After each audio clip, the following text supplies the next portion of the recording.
of 2020, and boy, we are still under quarantine. So here we are. I'm Annalese, and I'm here with Brian, Patrick, and Jerome. Say hey, guys. What's up? This is Patrick. Hey, welcome. Thank you for listening in. Brian here. How's it going? I'm Jerome from bitsandtokens.com. All right, so today we have a variety of topics that we're going to be going over, and I feel like one of the hottest topics right now, besides the amid Corona pandemic that we're still going through, even though states are pushing to be open, would right now be the speculation of Kim Jong Un's death and what that means for I think it was 65 million dollars he had in BTC or 65 million BTC if I'm not mistaken. Let me just pull that story up real quick. But there's a lot of speculations amid this time saying, that he died from a surgery. South Korea is saying no, he's alive, which is, giving us the opposite of what the rest of the world is saying. And then, of course, there's in question what is happening to that BTC if he is dead, and if not, will it still be sold off, and what that holds in store for the market, because that is a big chunk, which could, if it's obviously sold off, that could obviously dive the price of BTC, and we can fall back under our current mark. So there's a few things there that I find interesting. Just pull the story up, but have you guys heard? Oh, can you guys still hear me? Yeah, of course. So I Okay, think perfect. that Kim Jong Un is definitely still alive. There have been satellite imagery of where he is, and the fact that there is a uh, train cart near where he's staying, which is a very luxurious resort. And the fact of the matter is that this is probably not going to be sold off. The Bitcoin holding that he does have, it makes no sense. It's an asset to his entire kingdom, his hermit kingdom, seeing as they are pretty much holding for the long haul as this becomes a scarce commodity in the future. So yeah, Kim Jong Un is more than likely still alive. That's just you know I'd say propaganda from the West, nonetheless. What's your opinion on it, Brian and Jerome? I was reading a little bit into it, just checking out some of the articles. As you were saying, most of them that I was reading was just kind of saying that he got away, due to because of the coronavirus, trying not to get, infected or whatever. Wasn't really giving a lot of definitive details on it, like where he went or, if he left any sort of measures for taking care of the country or whatever while he was gone, or any sort of thing. So I can't really say anything one way or the other. Just that it all sounds kind of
That's all You that know, I saw with Kim they Jong Un.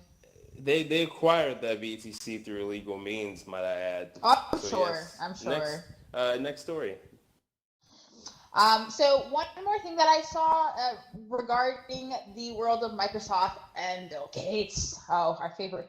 So Microsoft is trying to patent a way to mine BTC. You actually have the patent for it already, but basically they would like to mine BTC using your radio wave brain activity. So the the waves, your brain waves emits heat, and that would be considered the proof of work or POP as you guys know it. And essentially, instead of having computations like we have now, GPUs and CPUs and ASIC and mining rigs, you would just basically use the heat that your brain generates from your body when you're thinking to mine cryptocurrency. Now that's a very interesting idea. I haven't heard anything quite like it. What do you guys think about this one? I think this is to tie into augmented reality and the aspect of just passive income through being alive at that point. Not to mention bioepigenetics, having extensions of your intelligence operating on your basis automatically without you even knowing it. Sort of like an AI that's built into your brain almost. So, yeah, it's a really cool Interesting concept, thought. but highly dangerous technology nonetheless. Oh yeah, of course it is. What about you guys? What do you think, Jerome and Brian? All Yeah, right, it's so for not VR something that news, I've we're previously heard covering of. I know that, Sharknado.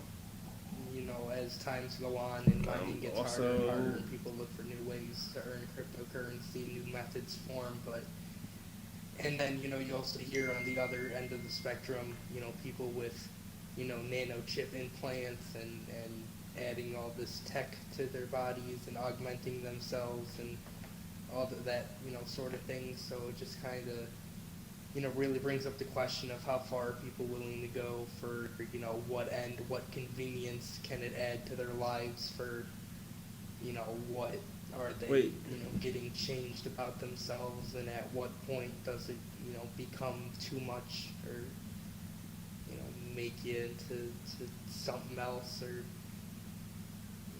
just how far can it really enhance you and affect you.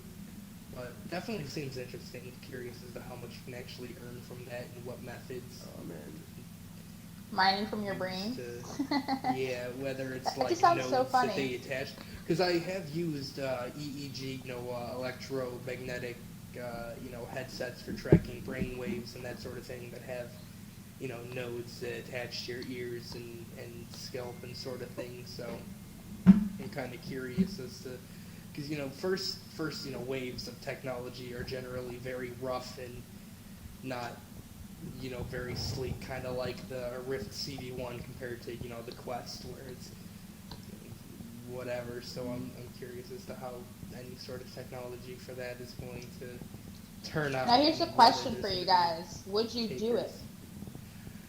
If it's something as simple as an EEG, where it's just you put like a headset on, say when you go to bed, and you connect a few pads to your forehead or whatever, and you just go to bed, and then you wake up, and then you've mined a few dollars worth, I'd be down to try it. But if it's something that's a bit more intrusive or bulky or whatever, expensive, if you will, for the startup cost of the technology, because I'm sure just like any expensive GPU miner, one that's just going to use the power of your brain, that's probably a one-time cost, is going to have quite a steep buy-in price. So Possibly, possibly.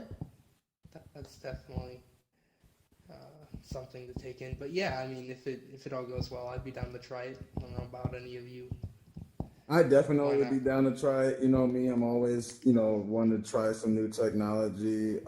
Mining for my brain, I don't know. It does sound a little bit trippy, but it's not like it's far off when you think of like Elon Musk's what's that company that I forget the name of the It's other called company Neuralink. that he has. Neuralink, yeah. It's not that far off. And then I saw recently that somebody used something like an EEG machine or the technology of an EEG machine and equipped it into a VR headset so that way he can control the game with his brain rather than a controller, less input lag. So I think that's pretty fascinating. If I could be able to utilize that right now in today's day and age, what makes using my brain to mine like that far off? It's definitely feasible.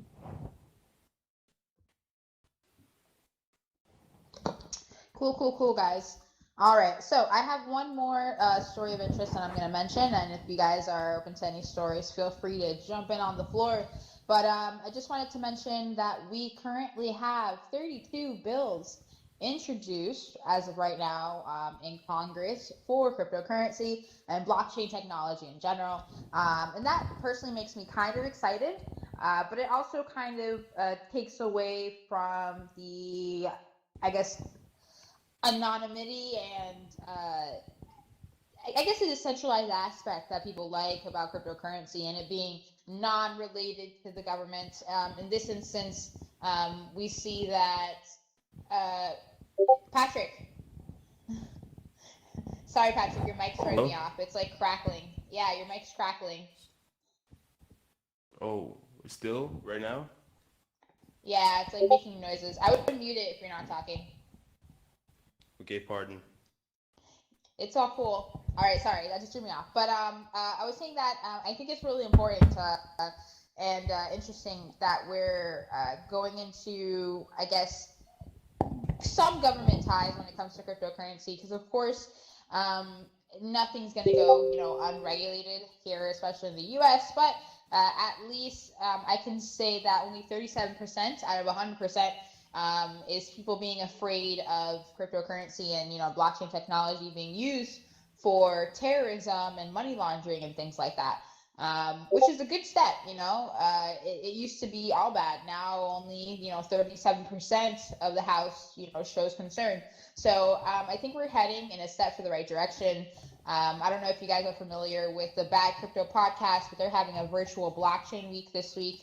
And essentially, I saw Caitlin Long on there, which she's doing an awesome job in Wyoming with the blockchain task force out there and getting the U.S. Blockchain regulated and oriented properly, so that we don't mess up how we do blockchain here in the country. But just wanted to throw that out there.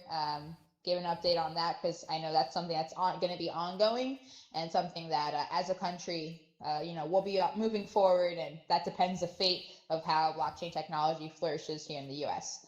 But do you guys have any stories, anything you guys want to go over that you saw you thought was interesting? Before we go into other stories, I just want to say how well said that was. I mean, you really wrapped up in really a short amount of time what's going on with, regulations. And just to, touch on that, guys, like she talked about Caitlin Long, she's doing some amazing things. I applaud her for what she's doing for, I believe it's the state of Wyoming. Yeah. And I'm glad that she's going to be on the Bad Crypto podcast, Blockchain Week. I'm really excited to see what they're going to be doing. I believe that starts next week. No, it's No. right now. Oh yeah, this week. It's Okay, this so week. it's all of this week Yeah. is a Bad Crypto May I just podcast. emphasize They got a ton of speakers. May I just emphasize the fact that that this is a permissionless ecosystem, and regardless of what government thinks, this is not going anywhere. Yeah, Pete. just wanted to say that because it's true. Absolutely. So yeah, I mean, I guess I'll call it there. I'm ready to move on to the gaming subject, some of my favorite. And before we touch into some of the news of the week and gaming, I wanted to make sure I brought up again for anybody that wasn't here or didn't listen last week. We were talking about how Google Stadia is now free. It is normally $10 a month if you want to have their pro subscription, which they normally just give you 2 games a month. But for this promotional offer, most likely due to the pandemic, they're giving out 2 months for free. 9 games that are coming with it. Annalese jumped on. We had some fun. Been playing with a bunch of other friends who I've been talking to get Google Stadia. Been having a blast. And today I ended up. Today was the Stadia Connect, where they announced a bunch of new Stadia games. One of which I'm really excited to get is the new Star Wars game that came out last year. I didn't buy that, but I will be getting it for Google Stadia. And they had Monopoly for like $10. It's a $50 game that's been out for a while. Today, just a quick little story. I promise I'm almost done. I ended up picking up Monopoly, and normally you can only play Google Stadia in the Stadia app on your phone, but I found some Touch Stadia. It's a software code that you can put into your Chrome browser, and if you go into desktop mode on your Chrome browser on your phone and you go to stadia.com, put in this code in the browser, it then allows you to use your phone with touch controls like you would for any other mobile game, and then you could be able to play Google Stadia. And normally you can only play on Wi-Fi. I was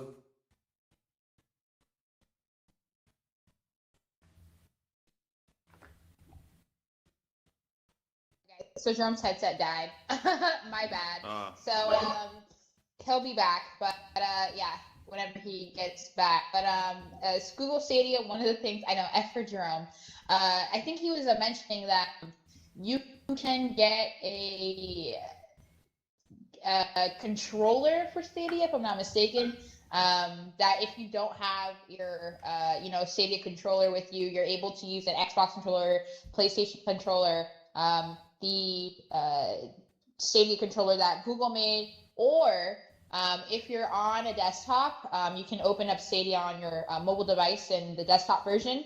And I believe that Stadia now allows you to not have to use Wi-Fi in order to play out of their app as well. You can use your data now.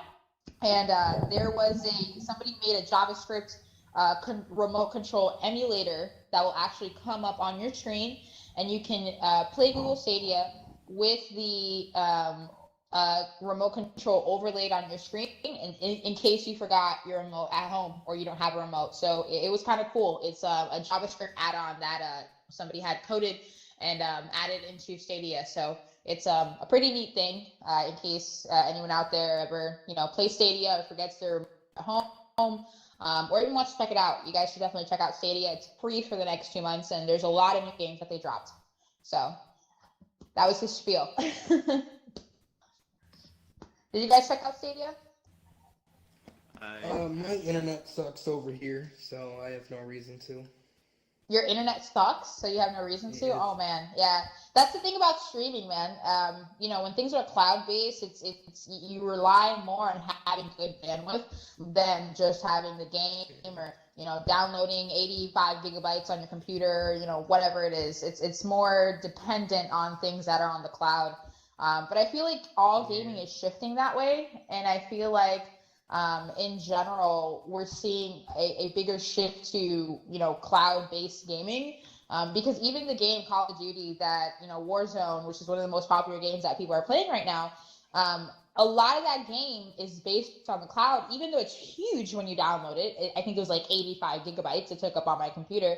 A lot of people are still shifting into having the majority of the game being cloud-based. So I feel like there's a big shift to having things that are cloud-based. We're seeing 5G is popping up right now. I feel like we're gonna have better internet, overall in the future. We need to start. I feel like companies really need to start investing into fiber optic networks and things like that, so that we have the bandwidth in the future to be able to facilitate these things right now. Because I'm still seeing companies that are offering 12 megabytes for their mid-tier plan, which is crazy. So, I think these companies are actually moving away from fiber optics because fiber optics is already technically deployed a little bit. And in fact, they're trying to deploy satellite technology where they're beaming down 5G. So, and that, of course, would be much better, especially in low Earth orbit, higher speeds, less costs, and overhead. and just a bit more maintenance. That's all, but still a better solution. Nonetheless, I actually looked at the web page for Stadia. I did download it. I have been really, really busy preparing for my release on a record label, so I haven't really been spending too much time inside of video games. Nonetheless, Oh, congrats, Patrick. Record label. That's pretty huge. thanks. I've been doing cryptocurrency trading for them for like the past 2 years. So yeah, they actually want to, sign my art. So Cool. pretty cool. Do you guys have any other gaming things that you've seen lately, gaming articles that you, since Jerome died? Yeah, I got just one that's pretty important that I figure I might mention in. I don't know if how many of you may or may not know, for anyone listening and whatnot, the Samsung integration with Engine into their phones. That was like, I think, a little bit over a year ago or so now. It's been a bit. Uh-huh. Yeah, But as of now, they began adding some Tron dApps into their Galaxy Store. So currently, from what I've read, Oh. they've added Blockchain Cuties, Super Player, Meerkat Mining, and Time Loop. I only know what like two of those are, and only roughly Super Player. But either way, I definitely know what Blockchain Cuties is, and I think that's just Tron specific. That's all the article really went into, was Tron. So I don't think there's any like Engine or any other blockchain specific ones, as well as it's limited to their S10 and 20 as well as the Note 10 models. So just their newer end versions that have the full access to the crypto wallet integration, and the most expensive ones obviously. So, but we're seeing some direct mass adoption of some of these dApps and blockchain games into something that we know at least hundreds of thousands of people have their hands on. Three of the biggest Samsung smartphone devices, so quite Yeah. a decent population or pool of people to check out the projects and give them a go and dip their toes into blockchain. Whether or not Tron is the best option for them to dive in for dApps and to check out blockchain as a general is up in the air. Definitely a matter of personal opinion, especially as opposed to Ethereum or Neo or EOS or any of the other new multiples. But I'm sure EOS wouldn't have been an option. But either way, that is the main one that I have, just because Samsung's quite a big tech giant. Yeah, So Samsung's a big name, and I think that this would help. I feel like Samsung has been pushing a lot towards, just getting more technology involved in their smartphone in general. Because I'm sure you guys have seen the smartphones that run on blockchain, like the HTC Nexus, Exodus, and all those other phones. So I feel like in order to compete against those phones, of course, these companies are starting to incorporate, technology that for some people may not be something that you use every day, but for others, like, developers or techies who are in the space, they would find useful instead of getting a blockchain phone, So I feel like they're trying to compete against that oncoming market and head on. So it's really cool. yeah, I definitely agree. And with Yeah, the totally. added wallet integration, already in the phones, it just adds. They don't have to go and download a crypto wallet app or whatever, and then find their keys and sign in. They can just Right. start up the phone, create the wallet. I don't know if that would work directly with the Tron dApps, but at least for any of the Engine ones they have, they can just create the wallet and then just start playing any of the dApps and have that sent right to the phone. So hopefully they'll have some software updates. I mean, the Quest has gotten, just kind of as a not really related, but also related. I mean, if the Quest can get, Oculus Link and hand tracking within the first year, as far as like free software updates that just, I mean, absolutely change the game of what the headset can do, then I'm sure, these $2,000 smartphones are capable of adding on a couple extra blockchains with a few secure updates down the line.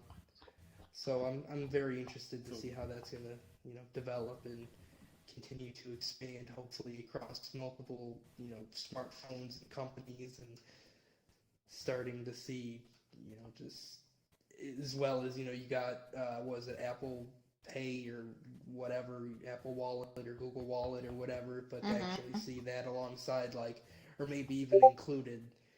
You have the Chase cryptocurrency they're working on, or whatever currency, digital coin they're working on. So maybe we'll have not really centralized, but at least a platform central, crypto wallet or digital wallet that can store, maybe your debit cards, credit cards, Bitcoin, and everything to just, you go in, you scan it, and you can have maybe pre-selected what your default, choice of bank account or Bitcoin or whatever, and if it accepts it, it'll go with the first one, and if not, maybe it'll go to the second or whatever. Who knows? Technology's going so wildly fast at this point in time. Next few years are just going to be a wild ride.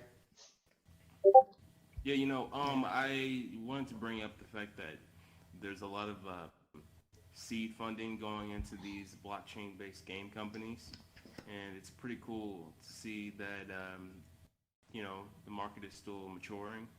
These projects are still underway, even through a pandemic, and people still have money to throw around at these companies to make sure that they develop a product for research and development within this decentralized space. So Ember Sword raised $700,000 in a pre-seed funding led by Play Ventures. Not to mention the fact that one of my MMORPGs that I play a little bit on my phone here and again, I do a lot of trading on the app.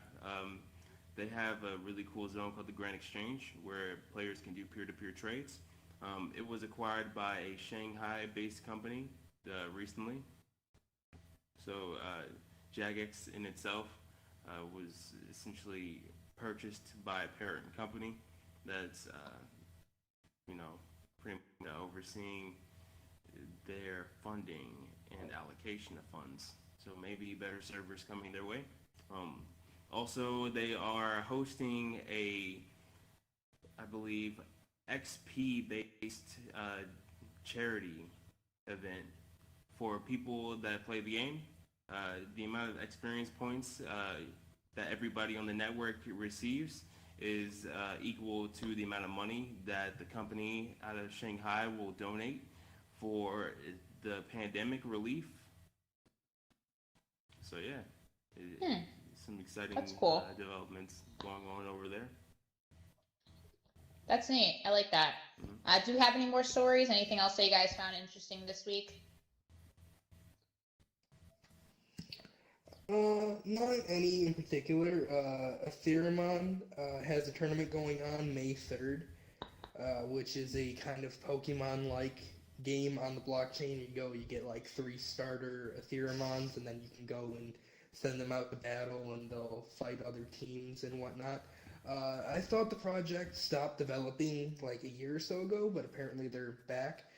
As well as the tournament's going to have around 4.5 Ethereum worth of prizes, so quite a bit you can earn, around $1,000 total, and I'm sure there'll be like less than 50 people definitely that end up joining, so good chance to earn a decent bit of crypto, go and invest in some other projects or start some day trading or do whatever. So May 3rd was the day, 14 UTC, whatever time that is. I didn't convert it to my own, so I'm sure you guys can look it up if interested. And besides that, yeah, that's pretty much it on my end. Others are just kind of, other filler news. I'm sure you got some stuff going on. You guys said you wanted to get it done a bit early, so yeah, Patrick, you got anything else you want to throw in there? Nope, that's just about it. It's great having this conversation. I'm surprised Jerome isn't back yet. Yeah, so his headset had died, but he is going to actually stream with Charlie Lee if you guys are interested. make sure to check out the Blockchain UniVRse. What is it? Facebook, not Facebook. YouTube and Twitter page. It'll be streamed down there. If you guys know who Charlie Lee is, he is the creator of Litecoin. If you guys are familiar with Chicken or Magical Crypto Friends, he is Chicken on there. So Charlie Lee is a super cool guy, but of course there's a little bit of controversy around him since he sold off all his Litecoin. So some people in the community admire him for his development of the cryptocurrency. Other people in the community go, well, it's a shitcoin because he sold off his crypto. But overall, actually, Charlie's a pretty cool guy. Talked to him a few times. So just if you guys are interested, make sure to just watch that because it is Star Trek VR, I think that they're playing, or Star Wars, one of the two. Star Trek. Well, right before we go, I'm just going to mention a couple of the events and things where you can catch us next if you do like the Blockchain Futurist podcast, as well as other events that we'll be hosting here in the world and some popular events that you might be interested in. So on Mondays, Crypto Mondays, obviously in VR, is actually right here in this world every Monday at 6:30 Eastern Standard Time. And we also try to fit in Crypto Mondays from around the world, like San Fran, Miami, New York, etc. So make sure to come out for Crypto Mondays at 6:30 p.m. Eastern Standard Time.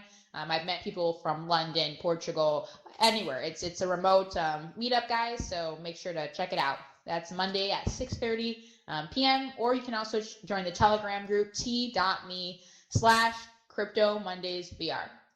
Tuesday, of course, we have our Futurist podcast. That's every Tuesday at 8 p.m. here in the world as well in Altspace, where we talk about, hot topics as you've seen today and things that are just trending on in the world. On Wednesday, I don't think you guys have anything on Wednesday. I know Thursday is Wednesday's gaming. Is that a game night? I know Friday's a game night. Wednesday looks like it's a game night too, according to Jerome. He's in the back of my ear screaming. So Wednesday is a game night here in the Blockchain UniVRse world as well. Thursday is a live, meetup here in VR of Drunk Crypto. Drunk Crypto is at 10 p.m. Eastern Standard Time, and I think it's just a watch party. Friday is game night. Come out, come play some games. If you guys do have the Oculus Quest, download Hyperdash. Go on SideQuest, download Hyperdash. It's a really cool game. We like to play it on Fridays. And I think we're going to have Johnny Dollar in this Friday, if I'm not mistaken. He is an artist, and he's going to be talking to us about, the tokenization of art and gaming. So that's going to be cool. Saturday is another event that Brian and Jerome hold here in the world. I think that one's specifically geared towards gamers. So that's something here that's held at 12 p.m. noon each Saturday. So come out on Saturday if you're a blockchain or gamer in general, VR gamer, doesn't matter. That one's geared specifically towards you. And in other news, popular events that are going right now would be the virtual blockchain week. If you guys are interested in blockchain at all, the virtual blockchain week is going on right now. It's from now until May 2nd, and it's held by the Bad Crypto podcast. There's also the Ethereal conference that is also virtual. It is May 7th, 6th and 7th, I believe. 7th and 8th. Sorry, guys. It's May 7th and 8th, and that is held by, it's the Ethereal conference, so that's going to be cool as well. And let me make sure I haven't missed anything because there's so many events going on. There's Remote Tech Week, and that's another conference that's being held. It looks like there's a lot of digital conferences that are being held in general, but the hot ones I think is going to be the Virtual Blockchain Week for sure, the Ethereal conference for sure, and then there's another Remote Tech Week that's going on as well. So there's a few events you guys can check out. If you're interested at any point in time for any blockchain events, just look them up. There's a lot of them going out there since we're in remote times and we're still under lockdown. Hopefully the states open up soon so we can get back to, regular life. But for right now, everything is still locked down and virtual conferences seem to be the trend. So without further ado, guys, thanks for tuning in to this Blockchain UniVRse Futurist podcast. I'm Annalese. I'm here with Patrick and Brian. Jerome has left us, but that is our podcast for today. Again, it is April 28th, 2020. We will see you guys next time.